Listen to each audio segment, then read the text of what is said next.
What's going on, Weekend Hangover Nation? I'm your boy Surf, and I'm back. Oh, last night was a hard one, guys. I was watching that Eagles-Patriots game and was just thinking, ugh, my birds, what's happening here? 35 nothing.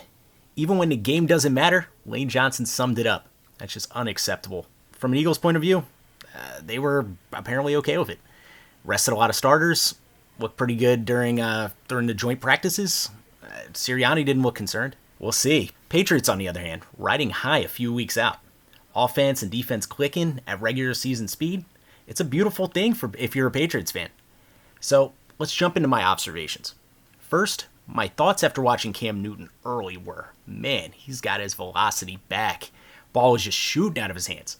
His timing across the middle was pin perfect. Sorry, Zach. He was picking on you, bro. I kept thinking, this competition's over. I don't care how fucking Mac Jones look. This competition is over. How can he look this good and you not let him start week one? I can't imagine. Then Mac Jones came in and was equally as impressive. Fitting balls into tight windows. The arm strength on Mac Jones really stood out. That was one of my concerns with him when he was coming out of Alabama. I thought he was more of a loop thrower, but man, he was throwing darts. It's definitely not a question anymore. He had a throw. He had the throw of the night. Not just a throw, but he had the throw of the night. And that was to N'Keal Harry on a go route.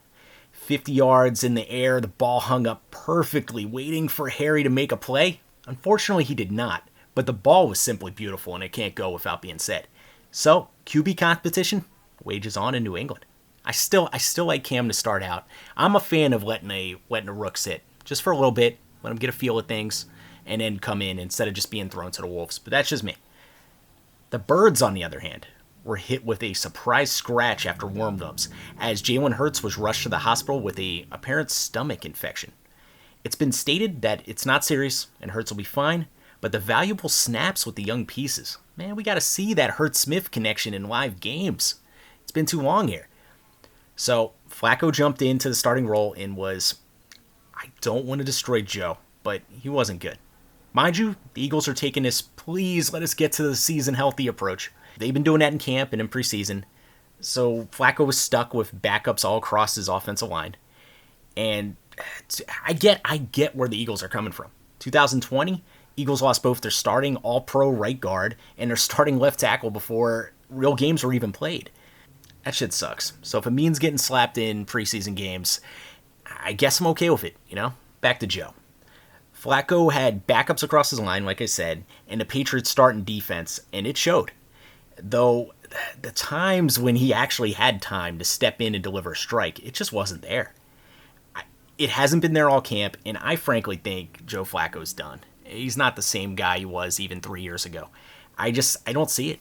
Missing guys when they're coming out of breaks, not pushing the ball deep, which was his thing, man. Flacco to Torrey Smith, baby. Everybody was scared of that. But hey, the Eagles don't think Flacco's done. That's why they paid him a fat check this offseason, and he'll be the backup quarterback in 2021. There's no way he's getting cut, so Eagles fans just get used to seeing Flacco, at least holding the clipboard on the sidelines. I'm not even going to mention how bad Mullins has been in these 2 weeks. Honestly, if he ever is wearing a uniform in a live game again, even if it means holding the clipboard as the third-string quarterback, I'm just going to be stunned. Mullins has been so awful. You can't even get a good look at anyone on that third string O. I can't sit there and tell you that, oh man, Fulgham's been terrible and J.J. Arcega-Whiteside's been terrible because Mullins has just been that fucking bad, man. Throwing picks in week one, missing everybody in week two. I don't know what to say. And it's a guy who's won games in the NFL. He was a good quarterback with the 49ers. Was he great? No, but he was good. I don't know what happened. It was like the offseason he forgot how to play football. Which makes sense why he was still out there. So when the Eagles signed him to be their third string, it was shocking. It was like, ooh, found lightning in a bottle. Guess not. I will say this. You know what Mullins did really well? There was an Elijah Holyfield run in garbage time, and Mullins threw a really nice block to spring him. Maybe he can reclass as a fullback someday, and maybe he'll deserve to be back on a football field. But I'm going to tell you guys right now, I don't even want to see him on the practice squad. Back to the Patriots. Patriots running back room looks stacked. Harris and Stevenson run so hard.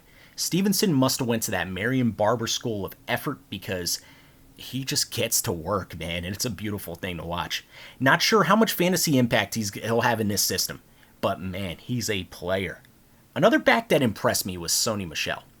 I was huge on Michel when he came out of Georgia. When the Patriots drafted him in the first round, I didn't blink. I thought that was a fantastic pick. I thought he was going to be an absolute stud. That Chubbs Michel two-headed monster was real. And he's been very average since he's came into the league. On Thursday, he was running hard, which I like to see. Though, it was the plays in the passing game. Catching, turning his head upfield, making guys miss. It was a really positive play out of him that I like to see. So, Eagles on the other hand, man, it was hard to find positives. Milton Williams jumped out at me. His inside-outside game, that versatility across the line is a really beautiful thing with him. I had doubts with his arm length and his being too big to play 4-3 defensive end. I think he'd be pretty capable of playing 3-4, just to put it out there, but the Eagles run a 4-3. So I didn't think he'd be able to put hand in dirt and rush around a left tackle, or a right tackle. I just didn't see it happening. But you know what?